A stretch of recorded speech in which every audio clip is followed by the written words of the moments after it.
Hi friends, இன்னைக்கு வந்து பார்த்தீங்கன்னா ஆகஸ்ட் 15. இன்னைக்கு வந்து இண்டிபெண்டன்ஸ் டே. எல்லாத்துக்குமே சுதந்திர தின நல்வாழ்த்துக்கள்ங்க. இன்னைக்கும் வழக்கம் போல 4 மணிக்கு எழுந்திரிச்சு நான் வாக்கிங் போயிட்டு வந்துட்டு கொஞ்சம் இன்னைக்கு லீவு தானேன்னு சொல்லிட்டு ரெஸ்ட் எடுக்கலாம்னு கொஞ்சம் படுத்தேங்க. நான் ரெஸ்ட் எடுத்தது அந்த கடவுளுக்கே பொறுக்கல போல, உடனே தண்ணி வந்துருச்சு.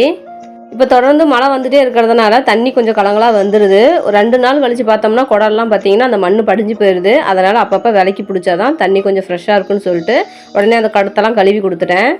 அதுக்கப்புறம் லஞ்ச் பிரேக்ஃபாஸ்ட்டுன்னு சமைக்க ஆரம்பிச்சிட்டாங்க. அதுக்கப்புறம் இன்றைக்கி வந்து கொஞ்சம் கீரையெல்லாம் வந்து பறித்து வணக்கிடலான்னு சொல்லிட்டு நம்ம தோட்டத்தில் போய் கீரை எப்படி இருக்குன்னு பார்க்க போனேன். கீரை ரொம்பவே சூப்பராக இருந்துச்சு. சிறுகீரை வந்து அந்த அளவுக்கு வரலங்க, ஆனால் அரிக்கீரை வந்து ரொம்பவே சூப்பராக வந்துருந்துச்சு. கொஞ்சம் கூட மருந்தே அடிக்காமல் கெமிக்கல் இல்லாமல் அழகாக நம்ம தோட்டத்தில் வளர்ந்த காய்கறியில் சமைச்சு கொடுக்கும் போது நமக்கு வந்து ஒரு திருப்தி இருக்கும். அடிக்கடி இல்லை அப்படின்னாலும் எப்பயாச்சும் ஒரு டைமாவது இந்த மாதிரி ஆர்கானிக்காக குழந்தைங்களுக்கு கொடுக்குறேன் அப்படிங்கிற சந்தோஷம் எனக்கு இருக்குங்க. யாருக்கெல்லாம் இந்த மாதிரி ஆர்கானிக் காய்கறி சாப்பிட பிடிக்குன்னு சொல்லிட்டு கமெண்ட் பண்ணுங்கள்.